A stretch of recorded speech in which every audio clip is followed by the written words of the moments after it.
기억하라 라는 제목으로 하나님의 말씀 강론하고자 합니다. 여러분들이 신앙생활 하시면서 하나님을 찾고 하나님께 기도하고 하나님께 간절히 구했던 때는 언제이십니까? 한번 생각해 보시겠습니까? 올해를 기준으로 해도 좋고 지금까지 달려온 우리의 인생을 돌아보셔도 좋습니다. 대부분의 사람들이 비슷합니다. 어려움 당할 때 직장을 잃었습니다. 또 새로운 직장을 구해야 됩니다. 건강에 문제가 생겼습니다. 중병이, 질병이 발견되어 수술을 해야 됩니다. 내가 아픈 건 그렇다 치더라도 아이가 아픕니다. 또 미래가 보이지 않는 막막한 순간, 이럴 때 우리는 하나님을 간절히 찾지요. 그런데 정반대로 하나님을 가장 잊어버리기 쉬웠던 때는 언제이셨습니까? 참 아이러니한 것은요, 하나님이 잘 생각나지 않은 때는 어떤 때냐 하면 통장에 잔고가 두둑할 때, 집이 안정될 때, 직장에서 인정받기 시작할 때, 승진하고 진급할 때, 건강할 때, 특별히 어려운 게 없을 때 아이러니하게도 하나님을 찾지 않는 여러분의 모습을 한번 보셨습니까? 삶이 풍요해질수록 기도가 짧아집니다. 왜 현대인들의 기도가 짧은지 아십니까? 먹고 살만하니까요. 여러분들 나름대로 상대적으로 우리가 다 어렵지만 그럼에도 불구하고 옛날에 보릿고개 막 찢어지게 가난하던 그런 시절은 지금 별로 우리 중에 제가 다 모르긴 모르지만 그런 분도 있으시겠지만 그러지 않으니까 아이러니하게도 삶이 풍요로워질수록 기도가 짧아지고요. 말씀이 흐릿해지는 경험이 우리 가운데에 경험되어진다는 사실입니다. 여러분, 이것은 2026년을 살고 있는 우리만의 문제는 아닙니다. 사람이 사는 게 비슷합니다. 이스라엘 백성들도 지금으로부터 약 3,400년 전에 BC 1400년에 이스라엘 백성들이 처했던 상황도 비슷했기 때문에 하나님께서 오늘 이스라엘 백성들을 가나안의 국경 앞에 모세가 멈춰 세우는 오늘 이 본문을 통해 야 너희들도 그럴 수 있어. 이스라엘 백성들이 했던 그 모습, 그 말씀들을 가지고 오늘 우리에게 오늘 주시는 말씀으로 저는 골라 받았습니다. 특별히 BC 1400년, 지금으로부터 약 3500년 전에, 3400년 전에 그들이 가졌던 패턴 또한 우리의 패턴과 크게 다르지 않았습니다. 왜요?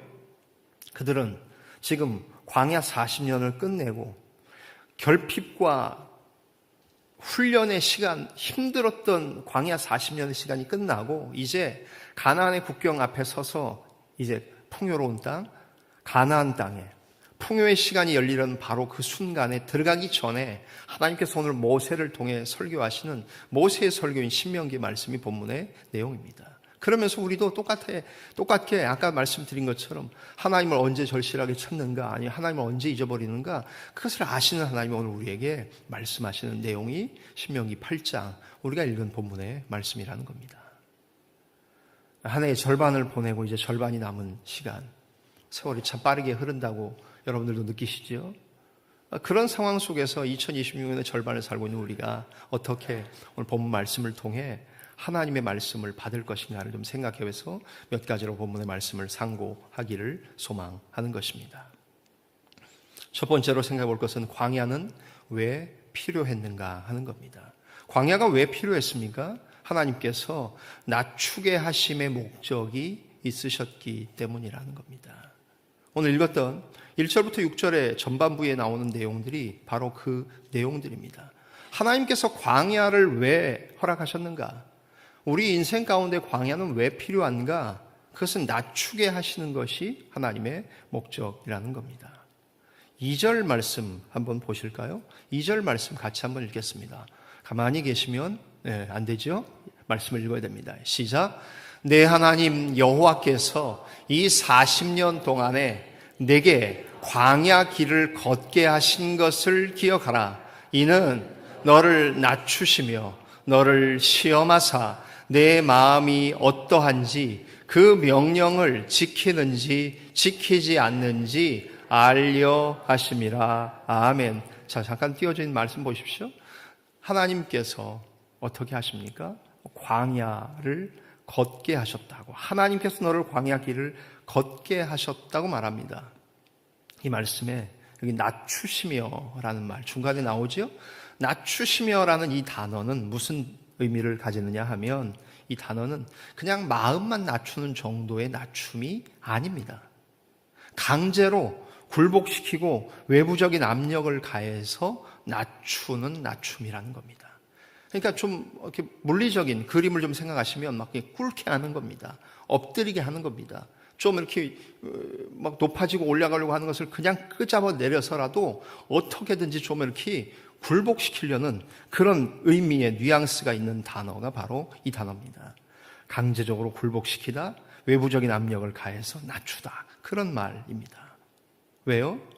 광야는 우연찮게 이스라엘 백성들에게, 오늘을 살고 있는 우리에게 그냥 주어진 게 아니고 실수가 아니라 하나님의 설계된, 계획된 의도이시기 때문이라는 겁니다. 광야는 실수가 아닌 하나님의 설계입니다. 하나님께서 너를 광야 길을 걷게 하셨다는 말씀입니다.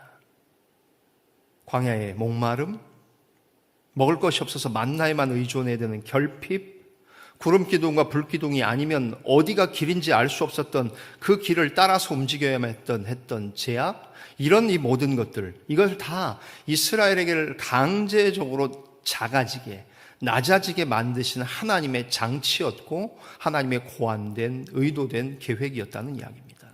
그러면 왜 그렇습니까? 광야를 왜 하나님께서 설계하셨습니까? 그 이유와 목적은 16절 말씀에 있죠. 16절 말씀 같이 읽으실까요? 시작. 내 조상들도 알지 못하던 만나를 광야에서 내게 먹이셨나니 이는 다 너를 낮추사 너를 시험하사 마침내 내게 복을 주려 하심이었느니라. 아멘. 보십시오. 낮추고요. 우리가 테스트를 받는 것, 시험 당하는 것들, 그런 일들만 보지 마시고요. 그거 뒤에 있는 일이 뭡니까? 마침내 너에게 복을 주려 하심이었느니라고 말씀하십니다. 낮추심의 목적, 겸손케 하시는 이유가 파멸과 저주가 아니라 복이라는 사실입니다. 하나님이 우리를 낮추시는 것은 우리를 망가뜨리시기 위해서가 아니라 우리가 감당할 수 없을 정도의 복을 받을 준비를 시키기 위해서 하나님이 광야를 두시고 광야를 통해 우리를 강제적으로라도 엎드리게 하시고 낮추셔서 오히려 굴복시키고 외부적인 압력을 가해서 하나님이 좀 억지로 막 그냥 꿇어앉히셔서라도 낮추시는 이유가 다 하나님이 설계하신 광야가 주는 유익이란 말씀입니다. 혹시 지금 광야를 통과하시는 분들 계십니까? 부모가 자녀들을 향한 마음도 그거 아닙니까? 어떻게든지 물론 우리의 자녀들이 어려움 없이 그냥 무난하게 순탄하게 그냥 모든 일들이 술술술 풀렸으면 제일 좋겠지만, 그러나 정말 자녀를 사랑하는 부모는 자녀를 게으름과 나태 속에 방치하기보다는 오히려 때로는 어렵고 불편한 과정을 통과하게 하는 것이 진짜 부모의 사랑 아닙니까? 5절이 그 말씀하는 내용이 바로 그 내용입니다. 5절 말씀 같이 읽으실까요? 시작. 너는 사람이 그 아들을 징계함같이 내 하나님 여호와께서 너를 징계하시는 줄 마음에 생각하고.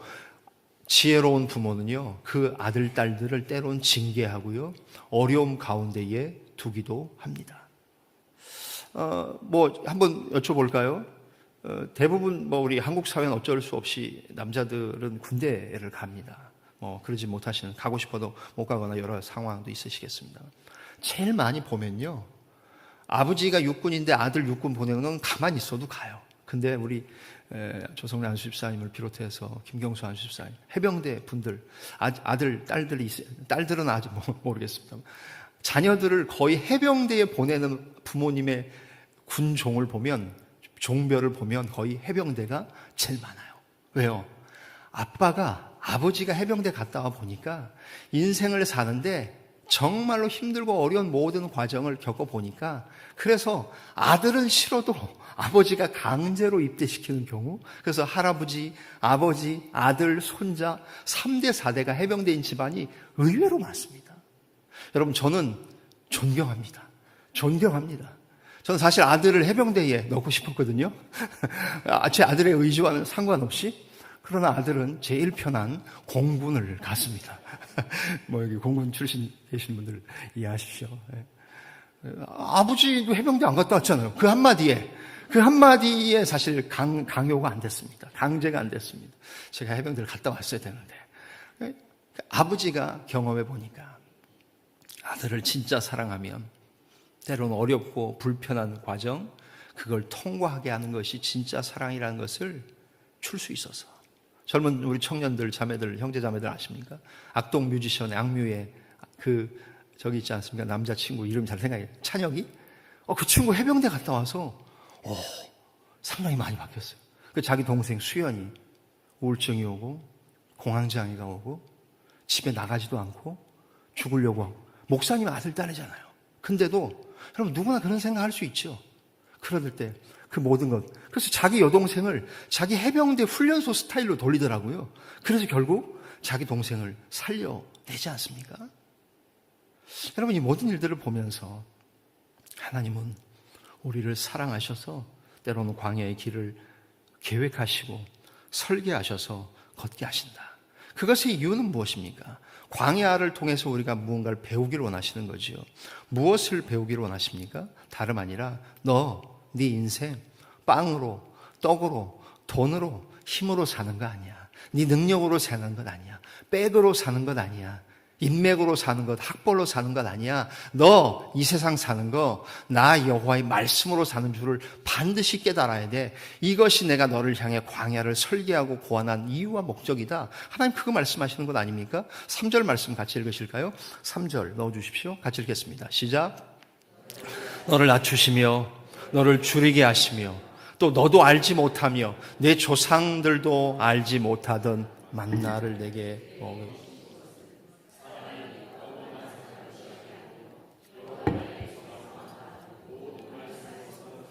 내가 알게 하려 하심이니라. 아멘. 그렇습니다. 보십시오. 왜 우리를 낮추시고 광야를 하나님이 설계하고 구원하셨어요? 왜 우리를 줄이게 하십니까? 조상들도 알지 못하던 만나를 너한테 왜 먹이셨냐 그래요? 사람이 떡으로만 사는 것이 아니요 여호와의 입에서 나오는 모든 말씀으로 사는 줄을 내가 알게 하려고 하나님이 설계하고 계획하고 고안하셨다는 말씀이에요. 그렇습니다.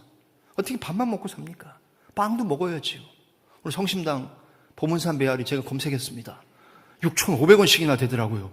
와, 우리 교회 간식 역사상. 야, 저도 아직 6,500원짜리 못 내봤는데 도전을 주셔서 감사합니다, 권사님. 6,500원짜리 100개 65만. 65만 원 언제 낼까요? 생각하고 있습니다. 여러분, 보문산 메아리. 제가 지금 여러분들에게 간식으로 여러분들을 오늘 출석하자고 얘기하는 거 아닙니다. 그런데 여러분, 빵도 먹어야지. 고기도 드셔야지. 그렇지만 돈도 있어야 됩니다. 힘 있어야 됩니다. 영양제와 약은 잘 챙겨 드시고 계십니까? 보약은 시마다 때마다 좀 드시고 계십니까? 저도 보약 해주셔서 열심히 먹고 있습니다. 잘 먹고 있습니다. 그걸로 사는 거라고 생각하지 말라고 말씀하세요. 사람이 무엇으로 삽니까? 하나님의 말씀으로. 슬라이드 보시는 것처럼 빵이 아니라 말씀으로 산다는 것을 깨닫게 하시고, 내가 모든 것을 통제할 수 있다고 생각하는 착각, 통제권을 포기하게 하시고, 내일도 아니 오늘도 내 손 안에 없어요. 여러분, 우리가 오늘 하루를 주장할 수 있었으면 이 아침에 비 오는데 교통 불편하게 우산 쓰고 걸어오시고 대중교통 이용하시는 분 비 맞으면서 이 불편하게 비 안 오게 해라. 여러분이 통제하면 되잖아요. 안 돼요. 아무것도 할 수 있는 게 우리가 없어요. 그냥 하나님의 공급에 있다는 것, 우리 인생이 주님 손 안에 있다는 거, 그걸 알도록 하시기 위한 것이 광야의 목적이지 않습니까? 밑에 나와 있는 것처럼 마태복음 4장 4절에도 예수님이 이 본문을 마귀의 40일 동안의 유혹을 받으시며 시험을 이기시면서 마태복음 4장 4절 이렇게 말씀하시죠. 읽겠습니다. 시작. 예수께서 대답하여 이르시되 기록되었으되 사람이 떡으로만 살 것이 아니요 하나님의 입으로부터 나오는 모든 말씀으로 살 것이라 하였느니라 하시니 아멘. 그렇습니다. 오늘 나의 광야는 무엇입니까? 각자의 광야가 있을 겁니다. 힘든 여러분의 일터와 직장, 해결되지 못한 자녀들의 문제, 예상치 못한 건강의 어려움이 여러분에게는 광야이십니까? 누구나 다 약점을 가지고 사는 것 같습니다. 아픈 부분을 다 가지고 짊어지고 삽니다. 그것이 광야일 수 있습니다. 그러나 그것 하나님의 계획, 하나님의 설계라는 것. 왜요? 교만하지 못하도록 강제로 굴복시켜서라도 너를 낮추게 하시고 겸손케 하셔서 뭐 하시려고요? 복 주시고 감당할 수 없는 복을 받게 하시려고 우리를 좀 더 낮은 자세로 겸손한 태도로 만드시는 하나님의 의도와 계획이고 설계라는 것을 기억하시라는 말씀입니다. 두 번째, 그렇다면 우리에게 주시는 풍요는 우리에게 무엇을 요구합니까? 이 풍요로운 것은 우리에게 무엇을 요청하고 요구합니까? 다름 아니라 풍요는 감사를 명령하고 계신다는 사실입니다. 7절부터 9절 말씀 먼저 읽기를 소망합니다. 7절부터 9절 3절입니다. 같이 읽겠습니다. 시작. 내 하나님 여호와께서 너를 아름다운 땅에 이르게 하시나니 그곳은 골짜기든지 산지든지 시내와 분천과 샘이 흐르고 밀과 보리의 소산지요 포도와 무화과와 석류와 감람나무와 꿀의 소산지라. 9절. 내가 먹을 것에 모자람이 없고 내게 아무 부족함이 없는 땅이며 그 땅의 돌은 철이요 산에서는 동을 갤 것이라. 아멘. 이스라엘 백성들이 지금 가나안의 경계 지역에 있는데, 광야와 가나안 땅 경계 지역에 있는데 바라보게 되는 가나안 땅의 풍요에 대해서 하나님 말씀하십니다. 왜요? 가나안의 풍요, 이거 다 하나님이 주신 선물이라는 겁니다. 여러분, 오늘 과일과 빵을 그냥 받아가십니다. 매주 교회에서 제공되는 것 작은 것이지만 받아가십니다. 아니, 여러분 사랑하는 분들로부터 받은 많은 선물들이 있지 않습니까? 그런데 이 모든 선물들, 이 풍요는 하나님이 주신 선물이라는 것을 기억하셔야 합니다. 다른 말로 말하면 이 풍요를 주시는 주체는, 주어는 내가 아니라 하나님이란 말씀입니다. 그래서 우리가 읽었던 7절부터 9절에도 계속해서 여호와 내 하나님께서 주시는 이러이런 것들이라고 말합니다. 하나님께서 주시는 것들이라고 말합니다. 물론 여러분들이 수고하셔서 소득을 얻습니다. 음식을 차립니다.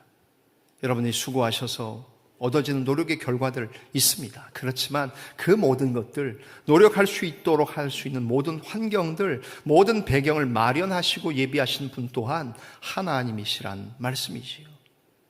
여러분, 그것을 고백하는 사람이 신앙인입니다. 크리스찬은 모든 것이 다 하나님으로부터 온 것임을 고백하는 겁니다. 하나님, 전부 다 하나님 주셨습니다. 원래 제 것은 하나도 없었습니다. 모든 것이 다 주님으로부터 받았고 제 손에 있는 모든 것이 다 주님 주신 것입니다 라고 고백하는 것 아닙니까? 이러한 풍요는 결국 하나님 우리에게 감사를 명하신다는 사실이에요. 그러면서 생각해 볼 것은 10절 말씀 한번 더 보실까요? 10절에 주님이 이렇게 말씀하십니다. 같이 한번 읽겠습니다. 시작. 내가 먹어서 배부르고 내 하나님 여호와께서 옥토를 내게 주셨으므로 말미암아 그를 찬송하리라. 아멘. 여기 찬송한다는 말은 바라크란 말은요, 히브리어 원어는 축복하다, 송축하다. 송축의 내용을 할 때 하는 단어가 이 찬송, 바라크란 단어예요. 자, 보십시오. 네가 먹어서 배부르고 내 하나님 여호와께서 옥토를 내게 주셨으므로 말미암아 그를 찬송해야 된다라고 말씀하세요. 여러분, 저는 이렇게 오늘 본문의 말씀을 좀 적용해 볼까 합니다. 뭐 할까요? 배부르면 찬송하십시다. 식사 후엔 기도하십시다. 여기서 사실 유대인의 전통이 나왔는데요. 유대인들은 식사 후에도 감사 기도를 드려요. 비르켓 하마존이라고 히브리어로 한다는데, 저는 사실 몰랐어요. 근데 제가 여기 오기 전에 있던 공동체가 군대였지 않습니까? 군대 얘기 잘 안 하려고 그러는데 그 목사만 있는 게 아니라요, 신부하고 승려들 같이 있습니다. 원불교의 교무들, 4개 종교 성직자들이 같이 있어요. 근데 같이 밥 먹잖아요. 다 식기도 합니다. 그죠? 식사기도 자기 신들한테 다 기도하죠. 저는 살아계신 하나님, 전능하신 하나님께 법사 신부들 원불교의 교무 앞에서 같이 밥 먹으면 더 길게 더 오래 하나님 저들도 예수 믿게 해주세요. 그러면서 더 길게 기도합니다. 근데요, 끝나고 나서 식사 끝나고 나서의 다른 점은 뭐냐 하면 저는 밥 잘 먹고 그냥 일어나요. 아니 우리 크리스찬들 그냥 일어나지요. 근데요, 천주교 신자들 한번 보셨습니까? 끝나고도 성호 그어요. 보셨어요? 잘 보신 분들은 아실 거예요. 아, 주변에 천주교 신자들이 없으시군요. 거의 식사 끝나고도 그들은 감사기도 하고 일어납니다. 불교도 보면 바로 공양 끝나고 나서 이렇게 나름대로 이렇게 합장하면서 식탁에서 기도하는 모습을 좀 봤어요. 가만 보니까 기독교 신자인 우리만 식사 후에 기도하지 않아요. 제가 오늘 설교를 준비하면서 드는 생각은 저부터 좀 본을 보여야 되겠는데 이제 밥 다 먹고 나서 기도하고 일어나자. 아멘을 안 하시는 거 보니까 저만 하면 되는가 보죠? 네, 저만 하겠습니다. 네, 잘 안 될 것 같아요. 그죠? 우리는 그냥 밥 먹기 전에만 간절하게 주님 감사합니다. 식사 주셔서 감사합니다. 이래가지고 밥 먹는데 끝나고 나서도 한번 훈련해보자는 거예요. 왜요? 천주교 불교 신자들은 식사 후에도 감사 기도를 드리는데 이것은 히브리 전통에서 나온 것 같아요. 천주교 신자들, 사제들이 성서를 더 깊이 알아서 그런지 몰라도 그 전통이 천주교인 전례 가운데 있는 것 같습니다. 여러분, 저는 오늘 이후로 식사 후에도 좀 감사기도 해보려고 합니다. 저하고 같이 또 밑에 식당 내려갔다가 목사님 설교한 대로 안 사시네요 이러지 마시고 노력해 볼 겁니다. 저도. 그러나 여태까지 식사 전 기도만 했지 식사 후 감사기도를 드려본 적이 없기 때문에 한번 몸에 배도록 한번 해보려고 합니다. 여러분, 뭐 하자고요? 슬라이드 나온 것처럼 배부르면 찬송하자는 겁니다. 밥 다 먹고 나서 감사 기도도 한번 해보자는 겁니다. 왜요? 이렇게 풍요를 주신 것의 이유와 목적은 뭐예요? 감사하도록 명령하시는 것이 하나님의 뜻과 계획이기 때문에 그렇습니다. 오늘 이 시간 이후로 오늘 감사의 기준이, 우리의 기준이 이 풍요, 이 모든 것은 하나님 왜 주셨습니까? 상대적으로 덜 풍요하고 더 풍요할 수는 있지만 이전 시대보다 풍요로운 시대를 살지 않습니까? 하나님이 왜 풍요를 주셨다고요? 감사를 명령하시기 위해서 풍요롭게 하셨다는 것. 오늘 이 예배가 바로 그런 시간이고 그것을 기억하는 시간일 겁니다. 마지막으로 신앙의 본질, 잊어버리는 것이 죄라고 주님 말씀하시면서 신앙의 본질은 무엇입니까? 기억해내는 것이 신앙의 본질이라고 말씀하십니다. 11절부터 18절 읽고 말씀 갈무리 할까요?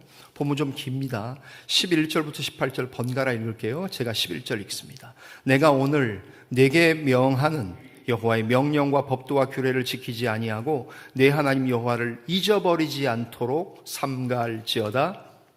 내가 먹어서 거주하게 또 내 소와 양이 번성하며 내 은금이 증식되며 내 소유가 다 풍부하게 될 때에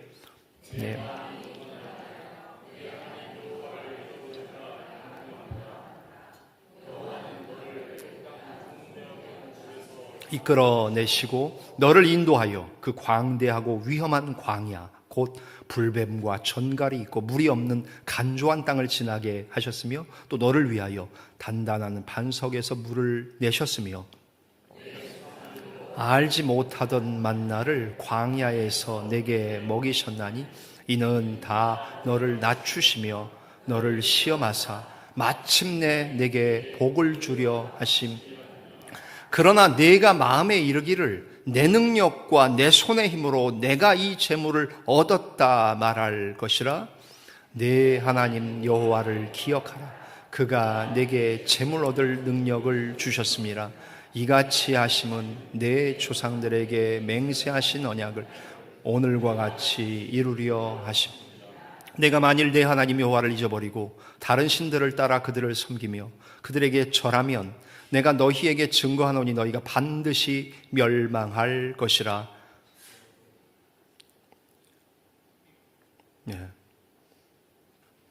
18절까지 읽었습니다. 제가 19절까지 읽었군요. 네, 그렇습니다. 그렇습니다. 오늘 주님께서 말씀하시는 것, 신앙의 본질이 무엇이라고요? 기억해내는 겁니다. 너무 풍요로워서 우리가 잊어버림이 찾아오지 않도록 조심하라고 말씀하십니다. 풍요가 낳은 조용한 망각의 단계를 보십니까? 먼저는 배부릅니다. 여기 성경 오늘 11절부터 14절에 나온 것처럼 이런 단계로 가지요. 배부르게 되고요. 배부르고 나서는 그 다음에는 잊어버립니다.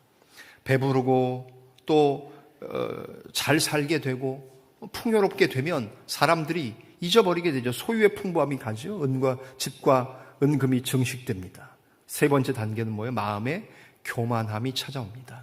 자신을 크게 보는 왜곡이 우리 가운데에 스물스물 올라온다는 거예요. 맨 마지막의 단계는 결국 여호와를 잊어버리게 됩니다. 이런 단계는 눈에 확연하게 드러나는 것 아닙니다. 먹어서 배부르고 아름다운 집 짓고 소와 양이 번성하고 은금이 증식되고 소유가 다 풍부하게 될 때에 내 마음이 교만하여 여호와를 잊어버린다. 점진적이에요. 조용하고 은밀하게 찾아옵니다. 풍요가 쌓일수록 하나님을 의지하는 믿음이, 의지하는 신앙이 줄어드는 것을 말씀하세요. 14절에 마음이 교만하여, 마음이 높아져서 라는 단어는 있는 것보다 자기 자신을 크게 보는 왜곡된 자기인식, 즉 교만을 일컫습니다. 그래서 우리가 붕붕 이렇게 막 풍선 들어가는 것처럼 굉장히 커지는 효과, 이것이 풍요로울 때 찾아올 수 있는 위험이라는 거예요. 그래서 하나님이 주신 것, 하나님이 모든 주신 것을 잊어버린 결과가 바로 이런 결과를 만들게 되지요. 17절에 이런 위험한 기도를 하게 되는 겁니다. 슬라이드 한번 보실까요? 이런 기도죠. 가장 위험하고 은밀한 독백이에요. 사람들 앞에서는 그렇게 얘기하지 않아요. 그러나 혼자 있을 때 귓속말로 자기 속으로 하는 게 그래, 내가 능력되니까 승진했잖아. 내가 수많은 동기들 물리쳤으니까 진급했잖아. 내가 얼마나 수고했어. 잠도 안 자고 새벽부터 나가서 밤늦게까지 했으니까 이렇게 부자 됐지. 와, 이렇게 매상 올렸지. 여러분 그 생각을 하면서 17절, 나는 이것을 내 힘으로 내 노력으로 이루어냈다는 고백을 사람들 앞에서는 하지 않을지 몰라도 밑에 보십시오. 아무도 듣지 않는 곳에서 스스로에게 하는 거짓된 고백이 올라올 것이라는 이야기입니다. 그럴 때에 우리가 기억해야 될 것은 무엇입니까? 18절의 주님의 말씀입니다. 18절 보십시오. 내 하나님 여호와를 어떻게 해요? 하나님을 기억하는 겁니다. 여러분 절대 잊지 말아야 될 분 하나님이십니다. 하나님을 기억하는 것, 그가 여러분에게, 하나님께서 여러분에게 재물 얻을 능력을 주셨고 이같이 하시는 것, 18절 보여주십시오. 이같이 하시면 내 조상들에게 맹세하신 언약을 오늘과 같이 이루려 하심이라고 말씀합니다. 그렇습니다. 재물 얻을 능력, 환경, 주변에 좋은 사람 붙여주시는 것도 다 하나님이 하신 일이라는 거지요. 재물 얻을 능력을 주신 분도 여호와시라는 것을 기억해내는 것. 감사는 풍요가 아니라 기억에서 나오는 법입니다. 풍요롭다고 다 감사한 줄 아십니까? 아닙니다. 가난해도 하나님을 기억하고 하나님의 은혜와 은총을 기억하는 사람은 감사하게 되어 있습니다. 주님은 그것을 우리에게 말씀하시죠. 참 생명의 떡으로 오신 주님, 참 생명의 빵을 기억해내라고 말씀하십니다. 광야에서 이스라엘 백성들 제대로 하나님의 훈련을 통과하지 못하고 실패했잖아요. 40년 동안 그들이 방황했잖아요. 그러나 참 이스라엘로 오신 예수 그리스도는 그 모든 사탄의 유혹과 시험을 이겨내시고 하나님이 이스라엘에게 주셨던 만나뿐만 아니라 오히려 예수 그리스도가 오셔서 자기 자신을 몸으로 십자가에서 주신 참 생명 되신 산 소망으로, 산 떡으로, 음료로 자기 자신을 내어주신 그 예수 그리스도는 참 생명의 떡을, 빵을 내어주셨다는 사실까지 기억하시라는 말씀입니다. 말씀의 결론입니다. 오늘 기억을 선택하시는 여러분 되길 원합니다. 망각이 아닌 하나님을 기억하고 하나님의 은혜를 기억하고 그 모든 것들을 기억해내는 것, 내 능력이 아니라 하나님의 은혜라는 것을 기억하고 교만이 아니라 감사를 선택해낼 줄 아는 저와 여러분들, 기억을 선택하십시오. 그것으로 충분합니다. 하나님이 바라시는 것은 오직 그것뿐입니다. 이런 은혜가 올 후반기에 저와 여러분들의 삶 속에서 지속되어지시고 넘쳐나시기를 주님의 이름으로 간절히 축원합니다.